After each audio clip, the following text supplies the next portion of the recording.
Jei močiutė neišmokė nerti, šiandien galim pasimokinti kartu. Einam iškart prie reikalo.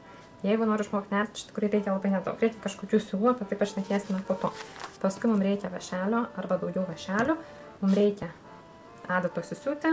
Mums reikia, net nebūtinai, bet kai kuriem projektam gali reikėti tokių segtukų pasižymėti, kur baigiam, pradedam kažką naujo. Įverti siūlų į adatą. Vėlgi net nelabai reikalinga. Tai realiai būtiniausia žirklės, bet kokios iš viso, tai turbūt jau tą turit.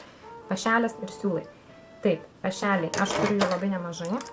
Man asmeniškai patinka, kai yra paminkštintas šitas galas. Dydžių yra įvairių.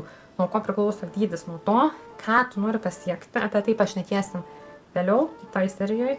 Ir kokio tavo storumo siūlai. Tai pradžiai aš siūlyčiau nusipirkti bent kelis. Mano turbūt ploniausias yra 2. Ir tada juda 2,5, 3, 3,5. Storiausias turbūt bus šitas 8. Siūlai. Siūlų būna įvairiausių, matot, labai ploni siūlai, labai visiškai plonas, iki labai storų, labai gražios spalvos po to. Pagal ką rinktis? Vėlgi, aš manau, reiks čia daryti atskiras skaidres. Pradžiai pirkit bet ką, su kuo labai lengva megzti, su akrilu. Taip, turiu įvairiausių siūlų, čia kamponas akrilas, traukite šoną, kamponas akrilas, šitas kiek storesnis. Juodų siūlų nepatarčiau, pradžiai labai sunku matyti, ką darai. Čia yra 100% akrilas. Akrilo nepalaikau, akrilas yra plasmasė, nieko gero, dar mano šuns plaukais aplipęs. Aš netiesim po to. Paskui yra medvilnės siūlai. Medvilnės siūlus esu bandžius kiekvieną kartą, man labai nepatiko. Čia yra perdirbta medvilnė, plonas siūlas. Man buvo žiauriai nepatogu nerti, nes yra, jinai skleidžiasi, tiesiog skleidžiasi. Miksai yra, pavyzdžiui, šitie. Man asmeniškai labai patinka. Čia yra 50 akrilas, 50 vilna.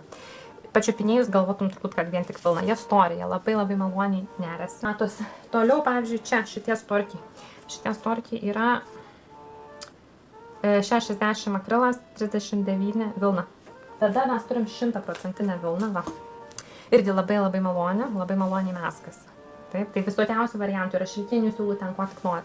Tai žiūrint pagal tai, kokį tu projektą nori daryti, pagal tai renkėsi siūlus.